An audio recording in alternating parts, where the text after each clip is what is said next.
back to EMS One News. Ed Bauter and Dan Schwester from the Overrun here today, and we're going to talk about a news story out of Colorado where we are giving whole blood in the field. In Colorado Springs, over 100 days, they've administered 44 units of whole blood to 38 patients. That's about one patient every 3 days who Colorado Springs now reports is alive because of this treatment. So they're giving whole blood out in the field. And in this EMS One article specifically, we talk about a patient who had a pregnancy and was bleeding and received a transfusion. Right now, the patient and the baby are alive and well, and it seems that this whole blood program is working. And Danny, this is something that the industry is kind of moving toward, giving whole blood out in the field.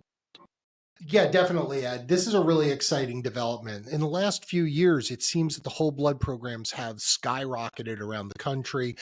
People are taking advantage of the benefits of whole blood. We've learned an enormous amount about the benefits of transfusion in the field and replacing what we're losing with what we've lost.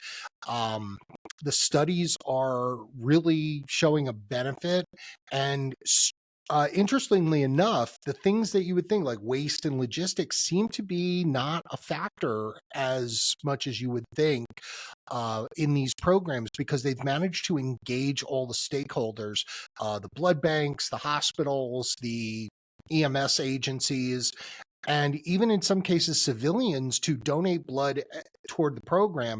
And I think this is an up and coming thing. The sky is the limit here, and we're really saving lives. It's a great thing. And we've been talking as an industry, it feels like for years, about applying whole blood and the effective use of whole blood out in the field. And you're right. One of the most important things that you can do as an agency is get everyone that's going to be involved in the process involved.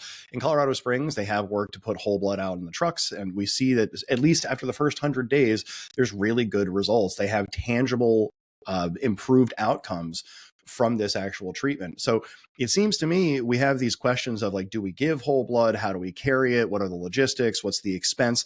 And what I really respect for Colorado Springs here is they've kind of, and we don't know if they've put that story to the wayside. I'm sure that they've considered the budgetary concerns and everything for carrying whole blood, but they also care about the outcomes, which is the important thing. And as we're looking at this story, it seems that they have some evidence, at least, of improved outcomes in giving whole blood. I think a lot of times when we talk about giving whole blood to these patients, we talk about traumas. But in this specific case that we talk about here on EMS One, we talk about a pregnancy that had a significant amount of blood loss. The patient lost about a unit of blood before EMS even arrived. And that is an underserved community as far as hemorrhagic control is concerned. So I'm really excited that they're giving this type of treatment to these types of patients right now. Yeah, definitely. This is a game changer. And for a lot of agencies that are considering whole blood, some of this homework's already been done for you. There are agencies right now that are transfusing whole blood in the field. There are fire service agencies, there are third service agencies, privates, you name it. You know, we always say you see one EMS system, you've seen one EMS system, right? But in this case, there seems to be a toolkit that actually works, where they've engaged these different areas like the blood bank and the hospitals and donor programs. And if this is something that's going to work for you or something you're interested in your community, this is a great jumping point to get to those programs. Contact them, read some of the literature around it. It's really amazing stuff, and it is saving lives right now in the United States.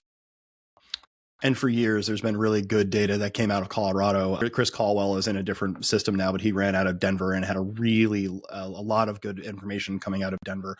Colorado is starting to become on the forefront of EMS, and I give them a lot of credit for that. If your system is using whole blood, what are your solutions? It seems that Colorado Springs has kind of figured it out, at least over these past 3 or 4 months. But if you're giving whole blood, how do you get around the logistics concerns? Let us know, let EMS One know. And for EMS One News and the Overrun, I'm Ed Bauter. He's Dan Schwester. Be sure that you check out our stuff on overrunems.com and on YouTube. And for EMS One News Insider Analysis, talk to you next time.